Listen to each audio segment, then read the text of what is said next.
नमस्ते, ओम शांति। आज के इस डिवाइन पॉडकास्ट में आप सभी का बहुत दिल से वेलकम है। दोस्तों, आज हम एक बहुत ही विशेष टॉपिक पर चर्चा करने वाले हैं। देखिए, जीवन को रिश्ते और भी सुंदर बनाते हैं, लेकिन उससे पहले हमारे रिश्ते खुद भी बहुत पीसफुल होने चाहिए और बहुत समझदारी के साथ चलने चाहिए। तो मनुष्य को हम कहते हैं कि मनुष्य एक सामाजिक प्राणी है, लेकिन आज हम देख रहे हैं कि समाज में और संबंधों में बहुत ज़्यादा खटास आ गई है, एक अंडरस्टैंडिंग की कमी है।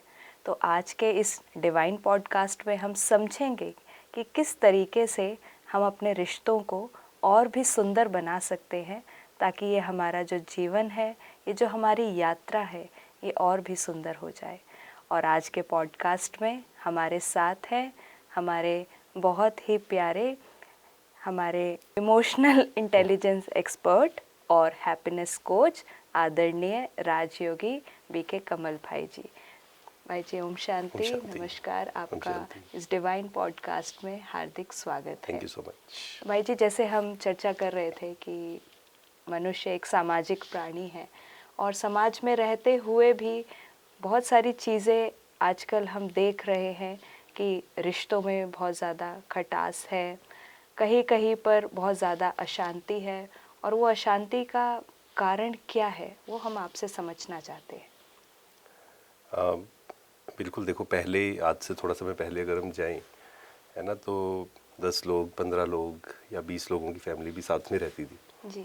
और उतना थोड़ा बहुत तो तब भी होता था, लेकिन फिर भी आपस में वो एडजस्ट करते थे और शांति से, खुशी से चलता था सब कुछ। और आज है कि 4 लोग या 2 लोग भी they are not able to live together. तो उसके बहुत सारे कारण हैं एक्चुअल में। उसमें से 2-3 अगर मेन कारण हम देखें, नंबर 1 इज़ एक्सेप्टेंस, है ना, एक दूसरे को स्वीकार करना। क्योंकि 2 लोग जब भी साथ में होंगे, चाहे घर में चाहे ऑफिस में, दोनों के संस्कार अलग अलग हैं। और अगर हम चाहें या सोचें कि ये बिल्कुल मेरे अनुसार होना चाहिए, इसको सब कुछ मेरी बात माननी चाहिए, दैट इज़ नॉट पॉसिबल। तो एक्सेप्टेंस होना, पेशेंस होना बहुत ज़रूरी है। क्योंकि सामने वाला, मान लीजिए किसी ने कुछ बोला, तो वहाँ एकदम से रिएक्ट करना, that is the main problem, है ना। क्योंकि फिर हम जब रिएक्ट कर देते हैं तो इंसान सोचता भी है कि मैंने वो बोलना नहीं चाहिए था, मैंने वो बोल दिया, लेकिन हीट ऑफ द मोमेंट में वो चीज़ बोल दी। तो पेशेंस अपने अंदर अगर हो तो भी। और सोशल मीडिया एक बहुत बड़ा कारण है कि 2 लोग साथ में हैं, वो अपनी जगह बिजी हैं, वो अपनी जगह बिजी हैं, they don't have time for each other. तो ये चीज़ें हैं जिसके कारण अभी रिलेशंस जो हैं, इतना मुश्किल है नहीं एक्चुअल में, लेकिन बहुत कॉम्प्लिकेटेड आज बन गए हैं, या बहुत मुश्किल लगता है रिलेशंस मेंटेन करना, सबके साथ चलना। बिल्कुल बिल्कुल। तो जैसे आपने कहा कि एक्सेप्टेंस, तो ये एक्चुअली बहुत बड़ा कभी कभी कारण देखा जाता है, और ऐसा हम सुनते भी हैं कि कोई कहता है कि मैं ही क्यों बार बार एक्सेप्ट करूं, या मैं ही बार बार क्यों समझूं। सो ये जो इस तरीके की जो मानसिकता है, तो क्या ये ठीक है कि हम कोई एक ही सहता रहे, या हम एक्सपेक्ट करें कि नहीं भाई 10 बार अगर हमने सहा है या मैंने एक्सेप्ट किया है उनको वो जैसे है, तो 1-2 बार वो भी एक्सेप्ट करें? क्या ये बार्टर सिस्टम अगर हम करें तो रिश्ते अच्छे रहेंगे शायद? नहीं, देखो, रिलेशन में एक व्यक्ति सिर्फ एक्सेप्ट कर रहा है और दूसरा बिल्कुल भी एक्सेप्ट नहीं कर रहा है, तो वो भी साथ में चलेगा नहीं एक्चुअल में। जी। तो इसके लिए आपस में कम्युनिकेशन बहुत ज़रूरी है ना। बहुत बार क्या होता है कि क्लियर कम्युनिकेशन नहीं होता है। मान लीजिए सामने वाले ने कुछ कहा, तो दूसरा व्यक्ति अंदर अंदर परेशान होता है या और चीज़ें करता है, लेकिन वो क्लियर बात नहीं करता है सामने वाले से कि दिस इज़ द प्रॉब्लम, और उसको भी किस ढंग से बात करनी है। क्योंकि एक है कि हम गुस्से से बात करें, तो अगर इफ़ आई एम एंग्री, तो सामने वाला भी जो है उसकी भी ईगो पे वो बात आएगी, है ना। वो भी कहेगा कि नहीं, मैं तो नहीं सुनूंगा क्योंकि आप इस तरीके से बात कर रहे हैं। तो उसमें पेशेंस रखना, अपनी बात को सही ढंग से रख पाना सामने। और अगर कोई चीज़ है जो सामने वाले की परेशान कर रही है, तो उसको बहुत पेशेंस के साथ बताना, लेकिन उसमें बस ये ध्यान रखना है कि सिर्फ क्रिटिसिज्म ना हो, है ना। क्योंकि जब कोई गलत करता है तो उसकी कमी हमें दिखाई देनी शुरू हो जाती है जी। तो उसकी विशेषताएं भी बहुत सारी हैं। तो अगर उस तरीके से क्लियर कम्युनिकेशन होगा पॉजिटिव के साथ तो फिर सामने वाला उसको सुनेगा अच्छे से एंड फिर अच्छे से वो अंडरस्टैंडिंग जो है अच्छे से चल पाएगी। जी, तो इसमें भी ऐसे कुछ ट्रेट्स देखे जाते हैं कि कभी कभी ऐसा होता है कि जो महिलाएं हैं तो वो जब भी इसी तरीका का कोई हीटेड आर्ग्यूमेंट हो रहा है तो वो भी बहुत बोलने लगते हैं, और जो देखा जाता है कि जो मेल्स हैं या जो पुरुष हैं वो थोड़ा शांत हो जाते हैं और वो एक साइलेंट इसमें चले जाते हैं। तो उस समय उनके बीच किस तरीके से कम्युनिकेशन हो, क्योंकि एक तो शायद बहुत ज़्यादा बोलना चाहता है और एक जो व्यक्ति है उसका शायद प्रोसेस अलग है इमोशंस से डील करने का। तो उस समय किस तरीके से वो एक हम कह सके कि इफेक्टिव कम्युनिकेशन हो, तो वहाँ पर क्या करना चाहिए? हाँ, इसमें वैसे जनरलाइज भी नहीं किया जा सकता कि मेल या फीमेल जैसे है ना। जी, ये तो एक स्टडी राइट, रिसर्च उसके अनुसार था। कई बार ऐसा होता है कि मान लीजिए ऑफिस में ही दो बॉयज ही हैं मान लीजिए, है ना, तो कई बार उनके बीच में भी कुछ बात हुई या भाई बहन में भी बात हुई या दो भाइयों में बात हुई, पेरेंट या चाइल्ड में बात हुई, तो पहले मुझे समझना पड़े। जैसे कंपैशनेट की हम बात करते हैं तो कंपैशनेट का मतलब ही होता है कि हमें ये समझना कि सामने वाले के क्या संस्कार है। अगर सामने वाला मान लीजिए बहुत आर्ग्यूमेंट कर रहा है, वैसे भी अगर कहीं बहुत आर्ग्यूमेंट हो रहा है तो वहाँ से कुछ समय के लिए डिस्टेंस बनाना सबसे अच्छा सॉल्यूशन है एक्चुअल में।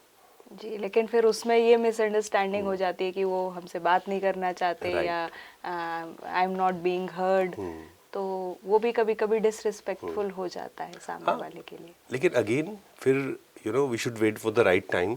जी, क्योंकि अगर दोनों ही गुस्से में हैं या एक व्यक्ति गुस्से में है और हम कितना भी समझाने की कोशिश करें जी, जी, वो नहीं क्लियर हो सकता है। तो पहले से वो बाउंड्रीज सेट करना ज़रूरी है कि अगर कभी भी ऐसा मिसअंडरस्टैंडिंग हुई तो हम इस तरीके से उसको डील करेंगे, है ना। थोड़ा समय लेंगे उस चीज़ को, फिर एकांत में बैठकर एंड शांत मन से, क्योंकि अगर मन अशांत है दोनों के तो कुछ भी बात सही जाएगी नहीं, वो हमेशा वो आर्ग्यूमेंट में चली जाएगी। जी, क्योंकि कम्युनिकेशन या आपस में बात करना अलग है, आर्ग्यूमेंट करना अलग है।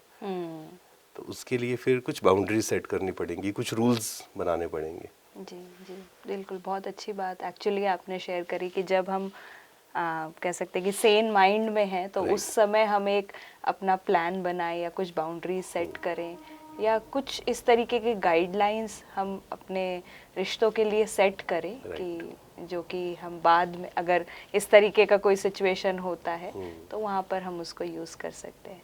तो क्योंकि कम्युनिकेशन की हम बात कर रहे हैं और जो एक कम्युनिकेशन गैप जो सबसे बड़ा हम देखते हैं वो एक पेरेंट चाइल्ड रिलेशनशिप में होता है, और ऐसा महसूस करते हैं बच्चे कि शायद पेरेंट्स हमारी बात नहीं समझ पाते, तो वो कभी कभी अपने पेरेंट्स से ज़्यादा अपने फ्रेंड्स से बात करना पसंद करते हैं, और उस समय फिर पेरेंट्स थोड़ा सा कि शायद बच्चे हमसे बात नहीं कर रहे, तो उस तरीके की फीलिंग्स आ जाती है। तो ये इसके पीछे रीज़न क्या है और इसको किस तरीके से टैकल किया जा सकता है? बिल्कुल, देखो एक्चुअल में क्या है कि बच्चे को समय चाहिए, है ना, अटेंशन चाहिए। मान लीजिए वो किसी प्रॉब्लम में है तो उसे कोई व्यक्ति चाहिए जिसको वो शेयर कर सके। जी, सामने से अगर सॉल्यूशन आ जाए तो बहुत अच्छी बात है, नहीं तो अगर सॉल्यूशन भी ना आए एटलीस्ट सामने वाला व्यक्ति विदाउट जजमेंट सुने उस बात को, बिल्कुल, जी, है ना। और आज से कुछ समय पहले जाएं तो पेरेंट्स के पास समय था, है ना, वो समय स्पेंड करते थे बच्चे के साथ, उससे पूछते थे आज पूरे दिन भर क्या हुआ, विदाउट जजिंग, है ना। उस केस में भी कई बार ऐसा होता था कि सामने वाला बता रहा है और वो फिर गुस्सा हो रहे हैं कि ऐसा क्यों हुआ वैसा क्यों हुआ। हाँ, तो विदाउट जजिंग दैट पर्सन हमें समय स्पेंड करना बहुत ज़रूरी है ना। अगर पेरेंट्स अपनी चीज़ों में बिजी हैं, क्योंकि आज वर्किंग भी हैं कई पेरेंट्स, जी, जी, और वो जब ऑफिस से वापस आए थके हुए हैं, अब बच्चा कुछ बात करना चाह रहा है लेकिन they are not in that state, तो अपने मन को शांत रखना, अपने अंदर पेशेंस डेवलप करना कि हम सामने वाले की बात को सुन सकें without judging, without reaction. Right, फिर जब वो प्रॉब्लम में होगा तो वो हमारे पास आएगा। और अगर हम कह रहे हैं हमारे पास समय नहीं है या हम अवेलेबल नहीं हैं, है ना, जैसे कई केसेस में आजकल क्या होता है कि जो पेरेंट्स हैं वो अपने मोबाइल में बिजी हैं, वो उधर सोशल मीडिया देख रहे हैं रात भर, और बच्चा आ रहा है तो अब वो वहाँ बिजी हैं, उनका मन ही नहीं है वहाँ से हटने का। बिल्कुल जी। फिर धीरे धीरे धीरे वो गैप शुरू हो जाता है।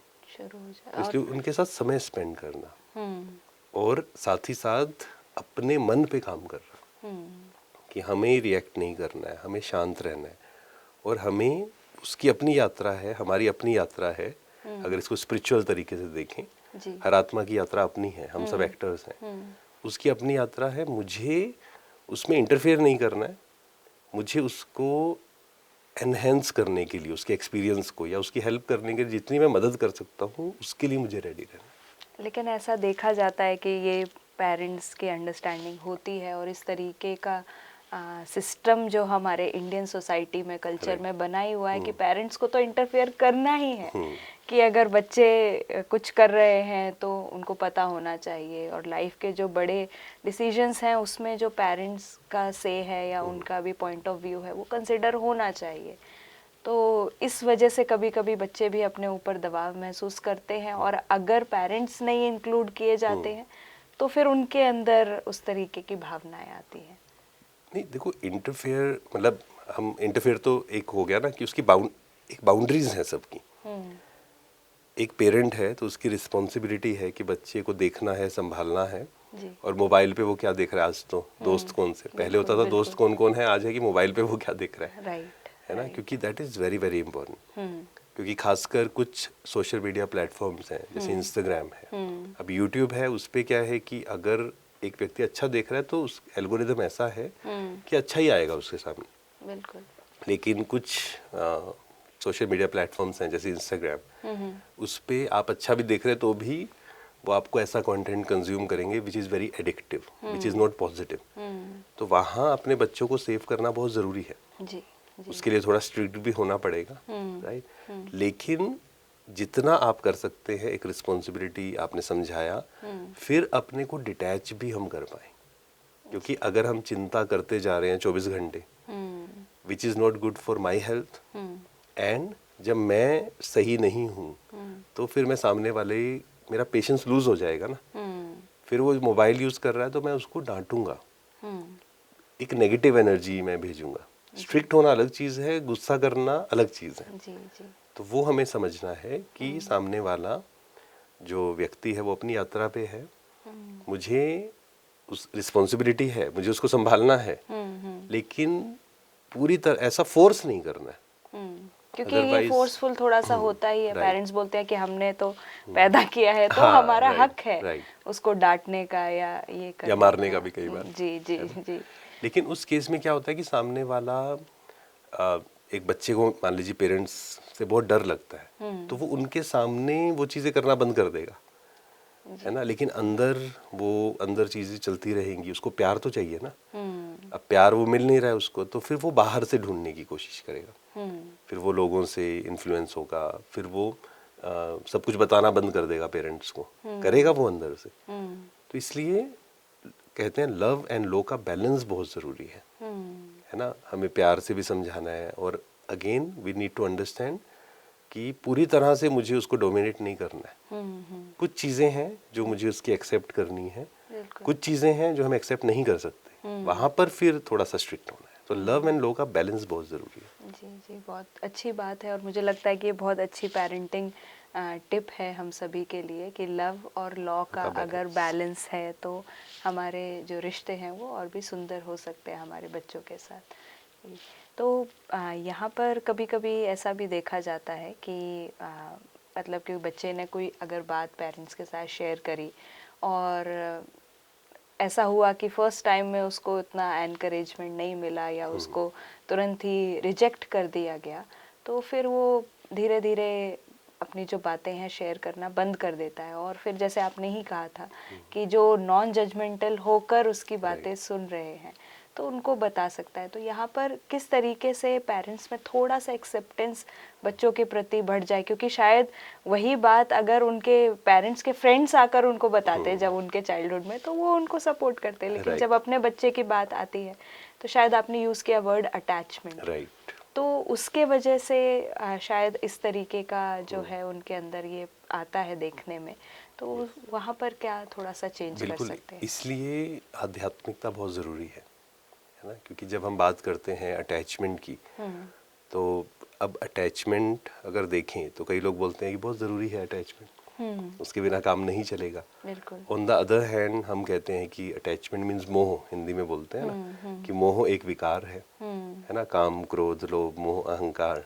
जी। एक तरफ हम विकार कहते हैं, एक तरफ कहते हैं कि उसके बिना चलेगा भी नहीं काम। तो हमें वो समझना पड़ेगा कि हमें अगर 4 लोगों को साथ में रहना है तो प्यार से तो रहना ही पड़ेगा। सम दूसरों से थोड़ी एक्सपेक्टेशंस भी होंगी, समझना भी पड़ेगा सामने वाले को, बट हमें प्रैक्टिस करनी पड़ेगी नॉन अटैचमेंट, क्योंकि आध्यात्मिकता में 3 चीज़ें बहुत इम्पॉर्टेंट है। एक है नॉन अटैचमेंट, एक है नॉन रेजिस्टेंस और एक है नॉन जजमेंट। जी। जी। तो ये अब नॉन अटैचमेंट का मतलब क्या है, इसको स्पिरिचुअल वे से समझना पड़ेगा कि हम सब एक्टर्स हैं, हम सब अपनी अपनी यात्रा पे हैं। जी। एक बच्चा है मान लीजिए और माँ है, तो बच्चे की अपनी यात्रा है ना, वो सिर्फ ये बर्थ नहीं है, पिछला जन्म फिर आगे की यात्रा, तो एक लंबी यात्रा है। वो कार्मिक अकाउंट्स हैं हर आत्मा के। बिल्कुल। तो हम चाहकर भी दूसरे के कार्मिक अकाउंट्स में इंटरफेयर नहीं कर सकते, कितना भी सोचें हम, कितना भी चिंता करें, कितना भी कुछ करें। ये ज़रूर हम कर सकते हैं कि आज उसके कर्मों को हम सही कर सकते हैं, बट अगेन उसमें हमारी रिस्पॉन्सिबिलिटी क्या है कि मुझे उसको समझाना है, उसको गाइड करना है, उसके साथ रहना है, उसके लिए अवेलेबल रहना है, जी। एंड देन फिर सरेंडर कर देना है उस पर। तो वो धीरे धीरे हो गई ये चीज़, जी। जी। क्योंकि शुरू शुरू में इट लुक्स वेरी डिफ़िकल्ट। जैसे गाड़ी चलाना कोई कहे ना, पहली बार लगेगा बहुत मुश्किल है, ट्रैफिक में कैसे चलाएंगे, पर धीरे धीरे धीरे हम संस्कार बन जाता है। जी। जी। तो ऐसे ही समझाना भी है और डिटैच भी होना है ना, दोनों का वो बैलेंस रखना है हमें। जी। तो वो धीरे धीरे प्रैक्टिस करके ऑटोमेटिक हमें समझ आएगा कि बच्चे को कब समझाना है, कब नहीं समझाना है, कितना समझाना है, किस तरीके से समझाना जी। है ना, प्यार देना है या थोड़ा स्ट्रिक्ट होना है। हाँ। तो वो तब होगा जब हम डिटैच होकर देख पाएंगे। बहुत अच्छी बात एक्चुअली आपने शेयर करी, क्योंकि कभी कभी वो पता ही नहीं होता और वो बाउंड्री क्रॉस हो जाती है, और उसके बाद वो कह सकते हैं कि जो रिलेशनशिप है वो हमेशा के लिए एक तरीके का उसमें स्कार रह जाता है। तो बहुत ही बेसिक सवाल, क्योंकि हम अटैचमेंट की बात भी कर रहे हैं, फिर प्यार भी आ रहा है, लॉ भी आ रहा है, तो क्या डिफरेंस क्या है लव और अटैचमेंट में? राइट, अटैचमेंट मतलब है कि हम किसी को बांधने की कोशिश कर रहे हैं, जैसे जी। है ना, कि मेरे अकॉर्डिंग चलना चाहिए। जैसे आपने कहा ना कि पेरेंट्स बोलते हैं कि देखो मैंने पैदा किया, अब मेरे अकॉर्डिंग नहीं चल रहे हैं, ये मेरी बात नहीं मान रहे। जी। जी। और फिर they try to force everything, चाहे वो प्रोफेशनली है। मान लीजिए बच्चा कहता है कि नहीं मुझे ना साथ में सिंगिंग भी करनी है या क्रिकेट खेलना है और स्पोर्ट्स, ये सब चीज़ें। वो कहते हैं नहीं आप पढ़ो सिर्फ, मैं ये बनना है आपको। क्योंकि मैं कई बार ऐसा होता है कि जो पेरेंट्स बनना चाहते थे वो नहीं बन पाए, दे ट्राई टू फोर्स। जी। जी। तो वहाँ पर हमें ये समझना है कि उसकी अपनी एक यात्रा है। तो ये क्या हुआ, हम यहाँ पर ये प्यार है, प्यार means we are taking care of that person, जी। लेकिन हम उस पर फोर्स नहीं कर रहे, उस पर थोप नहीं रहे अपने ओपिनियंस। और अटैचमेंट में होता है कि हम उसको बांधने की कोशिश कर रहे हैं, और अटैचमेंट के साथ फिर एंगर भी आता है साथ में। राइट। क्योंकि अगर मान लीजिए मैंने सोचा कि ये मेरे अकॉर्डिंग चलना चाहिए, ये व्यक्ति, एक माँ सोच रही है या पिता सोच रहे हैं कि बच्चा मेरे अकॉर्डिंग चलना चाहिए और नहीं चलेगा वो, तो फिर उनको गुस्सा आएगा कि मेरी बात क्यों नहीं मान रहे। बिल्कुल, और ये सारे ही रिलेशनशिप्स में एप्लीकेबल है एक्चुअली। Yes, yes. कि जहाँ भी हमें लगता है कि हमारी एक्सपेक्टेशंस नहीं मीट हो रही है, right. तो वहाँ पर फिर डिसअपॉइंटमेंट हाँ, ये आता फ्रेंड्स है। में भी है या कोलीग्स में भी है। बिल्कुल। जी। क्योंकि हर किसी की अपनी, ये हर जगह पे एप्लीकेबल है ना। दो दोस्त हैं मान लीजिए, वहाँ भी उनको समझना पड़ेगा कि दोनों की यात्रा अपनी अपनी है, दोनों के संस्कार अपने अपने हैं। तो मुझे उनकी हेल्प करनी है, उनको गाइड करना है, लेकिन मुझे फोर्स नहीं करना है उसको। जी। और कुछ बातें वो मेरी मानेगा सामने वाला व्यक्ति, कुछ बातें वो नहीं मानेगा, क्योंकि वो इंडिविजुअल है, उसके अपने संस्कार है। जी। जी। तो ये हमें समझ के अगर चलेंगे तो बहुत इजी हो जाएगा, और एक्चुअल में सामने वाले की भी ग्रोथ होगी उसमें। जी। जी। तो क्या होता है कि जो पर्सनल हमारे रिलेशनशिप्स होते हैं, चाहे वो घर में हैं हस्बैंड वाइफ है या फ्रेंड्स में भी है, तो वहाँ क्या है कि जो भी हमारी इमोशंस हैं, फीलिंग्स हैं, उनको कम्युनिकेट करना थोड़ा इजी हो जाता है क्योंकि वो इनफॉर्मल है। लेकिन जब हम ऑफिस में आते हैं, हम कॉर्पोरेट की बात कर रहे हैं, तो उस समय बहुत सारी चीज़ें हमारे अंदर आती हैं, लेकिन क्योंकि वो एक जो हायरार्की बनी हुई है और वो एक जो प्रोटोकॉल है, तो उसको फॉलो करने के जो हम बाध्य हैं, तो वहाँ पर जो हमारी फीलिंग्स हैं, जो हमारे इमोशंस हैं, वो अच्छी तरीके से कम्युनिकेट नहीं हो पाते क्योंकि हम तो एकदम उस तरीके से बिहेव नहीं कर सकते। तो वहाँ पर अपने इमोशंस को किस तरीके से हम हील करें और जो हमारे रिलेशनशिप्स हैं वहाँ पर प्रॉपर कम्युनिकेशन किस तरीके से हो पाए। बिल्कुल, देखिए कुछ केसेस में होता है कि हम बात कर सकते हैं, है ना, क्लियर उनको बता सकते हैं कि ये संस्कार है आपका जो मुझे थोड़ा सा डिस्टर्ब कर रहा है।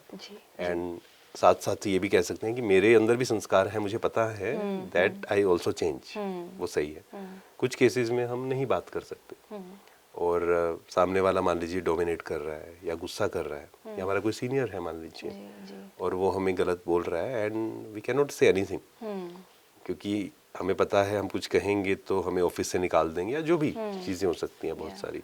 कभी कभी कुछ ऐसे भी काम होते हैं जो हम नहीं करना चाहते, राइट, उसमें भी इन्वॉल्व हुआ जा सकता है। तो उस केस में नंबर 1 तो अपने को स्ट्रोंग बनाना है ना सब, क्योंकि किसी भी रिलेशन में अगर हमें सही चलना है या इस दुनिया में हमें चलना है अच्छे से, पहली चीज़ है खुद को इमोशनली स्ट्रोंग बनाना। क्योंकि जैसे हम गाड़ी चलाते हैं, कहीं भी जा रहे हैं हम, तो हम ये सोच के अगर चले कि मैं तब चलूँगा जब सड़क सारी बिल्कुल सही होंगी, एक भी स्पीड ब्रेकर नहीं होगा, एक भी गाड़ी या कोई जाम नहीं होगा, कोई गाड़ी नहीं होगी, है ना, रेड लाइट नहीं होगी, तो हम कभी अगर चलेंगे या तो चलेंगे नहीं कभी, और चलेंगे तो फिर परेशानी होंगे। बिल्कुल जी। ऐसे ही हम इस जीवन रूपी यात्रा में जब जा रहे हैं, चाहे घर में है, ऑफिस में है, कहीं पर भी है, हम ये सोच के चलें कि बिल्कुल कोई मेरे को कुछ ना बोले, है ना, जरा सा भी क्रिटिसिज्म ना हो, लोग लेग पुलिंग ना करें, जेलसी ना हो मेरे से किसी को, दैट इज़ नॉट पॉसिबल। क्योंकि हर किसी के अपने संस्कार हैं, हर किसी कोई गुस्से से बात करता है जब काम उसके अनुसार नहीं होता है, तो इट्स ओके, मुझे खुद को स्ट्रॉन्ग बनाना है। कुछ केसेस में एक चीज़ से बहुत फ़ायदा होता है, जब हम ये समझ जाते हैं कि कोई गुस्सा कर रहा है, कोई क्रिटिसिज्म कर रहा है, कोई जेलसी कर रहा है, इसका कारण क्या है ना, उसका मेन कारण है कि वो व्यक्ति अंदर से बहुत परेशान है, दुखी है। जब ये समझ जाते हैं तो it's very easy to accept दूसरे के इमोशन। फिर हमें उस पर गुस्सा नहीं आता या इरिटेशन नहीं होती है, हमें कंपैशन आता है, हमें एक रहम आता है कि नहीं ठीक है, वो गुस्सा कर रहा है, वो बेचारा परेशान है, एंड मुझे शांत रहते हुए एक्चुअल में उसको शांति के वाइब्रेशंस देने हैं। जी जी। तो ये भी बहुत अच्छा एक्सपेरिमेंट लग रहा है और ज़रूरी इसको हमें ट्राई करना चाहिए, क्योंकि कभी कभी ऐसा होता है कि मन से तो हम बोलते जा रहे हैं, मुख से शांत हैं, लेकिन मन में पीछे पीछे बहुत सारी चीज़ें चलती रहती हैं। That is very very dangerous. कई बार क्या होता है ना, जब कहा जाता है शांत रहो, है ना, तो कई लोग बोलते हैं हम तो शांत रहते हैं, लेकिन शांत रहना सिर्फ बाहर की बात नहीं है। बाहर से शांत रहना तो बहुत ईजी है ना, बहुत लोगों ने सीख लिया है वो कि ये इनके सामने हम नहीं बोल सकते, लेकिन जब वो अंदर अंदर चलता जा रहा है तो वो कहीं ना कहीं तो निकलेगा, तो वो फिर बहुत डेंजरस होगा। तो इसलिए हमें बाहर से शांत रहने से पहले ये सीखना है कि मन से मुझे शांत कैसे रहना है, और उसके लिए फिर सेल्फ टॉक, सेल्फ काउंसलिंग, खुद से बात करना कि वो गुस्सा कर रहा है तो कोई बात नहीं, उसका संस्कार है, और मुझे अपनी चेकिंग करनी है, मैं तो सही था ना, बस फिर वो सामने वाला कर रहा है तो मुझे उसमें परेशान नहीं होना है, सूनर और later that person will understand. जी। तो ये भी बहुत ज़रूरी है कि अवेयरनेस हमारे प्रति भी रहे और सामने वाले के भी प्रति रहे। लेकिन आजकल एक चीज़ जो काफ़ी ज़्यादा देखी जा रही है न्यू जनरेशन में, या जो जेन ज़ी जनरेशन कहा जाता है, तो उनके अंदर थोड़ा सा टॉलरेंस कम है और कहा जाता है कि वो सेल्फ अवेयरनेस शायद बहुत ज़्यादा है। तो थोड़ा सा भी अगर टॉक्सिक एनवायरनमेंट होता है या कहीं पर भी उनको लगता है कि this is not good for me या this is not for me, तो बहुत सारे सडन रेजिग्नेशंस देखे जा रहे हैं, और जो रिलेशनशिप्स हैं वो भी बहुत ज़्यादा कैजुअल हो गए हैं, थोड़ा कमिटमेंट इश्यूज हैं।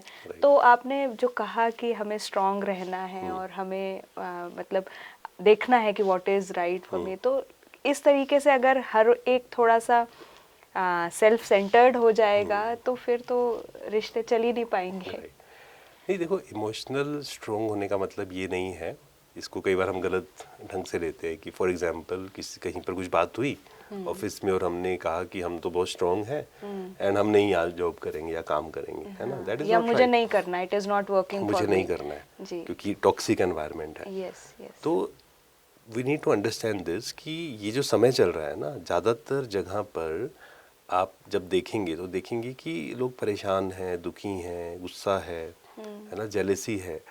तो मुझे वहाँ पर सीखना ही पड़ेगा हाउ टू नेविगेट, है ना। अदरवाइज हाँ, ये हो सकता है, कुछ केसेस में हो सकता है कि एक स्थान के बहुत टॉक्सिक, ज़्यादा ही टॉक्सिक है, तो वहाँ से तो डिटैच होना ही सही है। और अगर हम उसको कुछ, कई बार होता है कि कुछ समय के लिए हम सॉल्यूशन निकालते हैं कि नहीं, मुझे आई नीड अ ब्रेक, मुझे 2-3 महीने के लिए ब्रेक चाहिए so that I can work on my self. लेकिन वो अगर कंटिन्यूस चलता जा रहा है कि एक जगह से आपने छोड़ा, दूसरी जगह से छोड़ा, तीसरी जगह से छोड़ा, तो फिर कहाँ वो एंड होगा, वो भी तो है ना।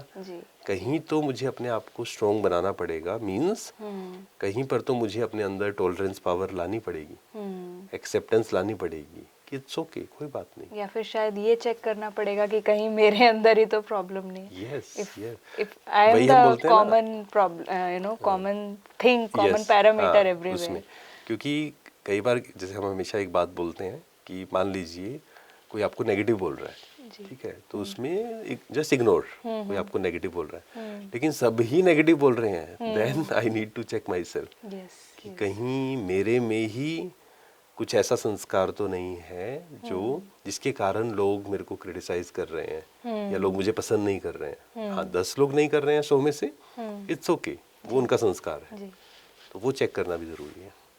तो ये जो सेल्फ चेकिंग हम करें, तो इसमें कुछ स्पेशल पैरामीटर्स हैं जो हमें अपने अंदर चेक करने चाहिए, कुछ चीज़ें, so that I can know if I am the problem और यस, बिल्कुल, कुछ चीज़ें हैं जो हम चेक कर सकते हैं। जैसे नंबर 1 ये है कि मैं एकदम से, मुझे गुस्सा तो नहीं आता है ना, बात बात पे, वो चेक करना बहुत ज़रूरी है।